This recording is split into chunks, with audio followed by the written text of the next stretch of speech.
Ngayon, Tagalog naman, at hingi na ako ng paumanhin, abansi pa lang, dahil kulang na kulang Tagalog ko. Unang punto, kung matalo ang Chief Justice dito, di ang ibig sabihin pala, ang mga nananalo ay mga honest na tao. Dahil kinundina nila dahil corrupt yung taong yon. Di, palagay din natin na itong mga representante, dahil lahat tayo, we represent the people, isn't that so? That's why we are elected officers. We're supposed to represent our constituencies. Eh kung hatulan natin may sala yan, di, ibig lang dahil crooked siya, di ibig lang sabihin tayo, honest tayo. Ngayon, kung lahat pala tayo honest, o marami pala tayo sa atin ay honest, why is the Philippines often, or if not all the time, why is the Philippines always ranked as one of the most corrupt countries in the whole world? Yan, sagutin niyo ako niyan. Nagpapakalinis kayo? Aba kung malinis pala ang mga opisyalis natin at malinis pala sa buong bansa, eh bakit palagi tayong nililista ng Transparency International as one of the most corrupt countries in the world? Magtitinginan tayo? Sino kaya dito? Yan ang unang punto ko. Pangalawa, tumigil na kayo ng kapapangkapan nyo, mga artista. Merong mga politiko na alam natin kung anong loopholes nila sa SALN. Deposito ang sinasabi ng batas pagkatapusan ng Disyembre, katapusan ng taon. Magdeklara ka kung magkanong pera mo sa bangko. Hindi ba gini-withdraw nila pera nila sa buwan na Nobyembre o Disyembre? Para pag naglagay sila, pag nag-file sila ng SALN nila, wala nga silang deposito. O kaya meron lang sila ng couple of thousands. Kasi withdraw nila eh. Pag Enero, i-deposit nila uli. Taong bayan, kayo ang magtestigo. Yan. Ba't hindi natin habulin yung ganon? Pangalawa, palusot. O pangalawa, na ginagawa nila na loophole sa SALN. Lahat ng pag-ari nila, real estate, bank accounts, iba pang pag-ari, nalagay sa ibang pangalan. Yan is very, very widespread. O di wala nga naman silang pag-ari. Dahil lahat, linagay na nila sa ibang pangalan. Kung bawal ang asawa at ang mga anak, dahil sa batas ay inspeksyonin pati yan, yung mga malapit sa kanila, di doon sa mga malalayo ng mga kamag-anak. O kaya maski hindi kamag-anak, sa kaibigan na pinagkakatiwalaan nila. What a hypocritical accusation.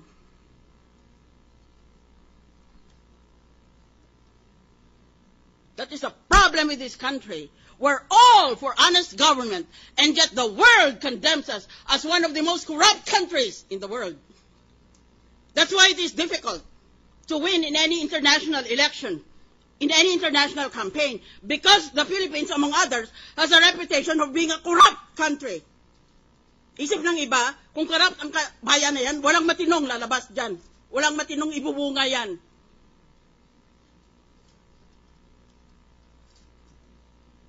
Ba't bawat isa ba sa inyo, walang sala tungkol sa SALN?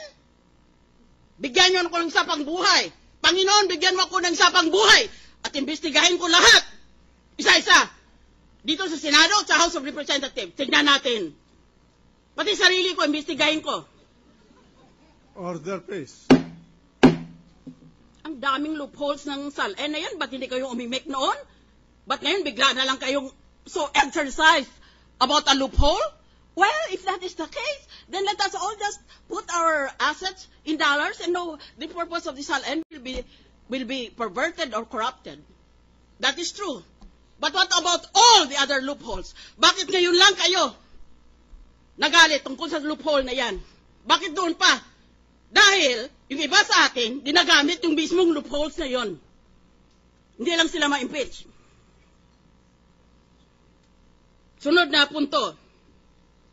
Sinabi ko sa umpisa, this is quasi-judicial and this is quasi-political. Yan, aminado yan ng mga authors. Si Professor Charles Black ng Yale, si Professor Raoul Berger ng Harvard. Mga tinitingala yan ng mga authorities all over the world. Ngayon, this is quasi-judicial. Ibig sabihin, kalahati niyan politika. Kalahati yan, batas. Napakahirap gawin yan. Ngayon, ako, ako, dahil naging RTC judge, ang ginagamit ko lang ang batas. Wala akong ginagamit sa pampolitika dahil hindi na ako makatakbo ulit. Natawag na ako ng International Criminal Court. Wala na akong kinabukasan sa politika sa Pilipinas. Even if I wanted to, I am prohibited because this is already my second term, consecutive term. Ngayon, ano bang sinasabi na quasi-political? Investigahin nga natin for future impeachments. Anong sinasabi na quasi-judicial, quasi-political? Madaling intindihin ang quasi-judicial. Kalahati niyan tungkol sa hustisya o tungkol sa batas. Pero kalahati yan tungkol sa politika. Anong ibig sabihin ng tungkol sa politika? Tungkol sa politika, dahil ang ibig sabihin dyan, pag-isipan mo at pakinggan mo ang mga taong bumoto sa iyo. That is actually the meaning of quasi-political. Because the people might disagree with what the law says. Yon ang pakikinggan mo. That is the meaning of quasi-political. Hindi ibig sabihin quasi-political na buboto ka, ulit bibigyan ka ng mamahaling proyekto sa public works na kung saan maaaring kumita ka. Alam naman natin yan.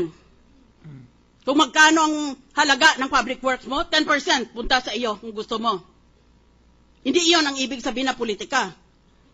At hindi ibig sabihin na quasi-political na isipin mo, nako, tatakbo ako.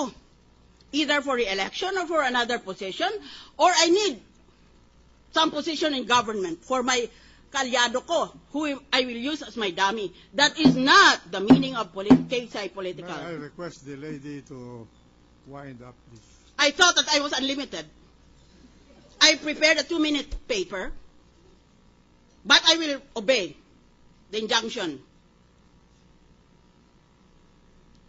Saka, isang punto.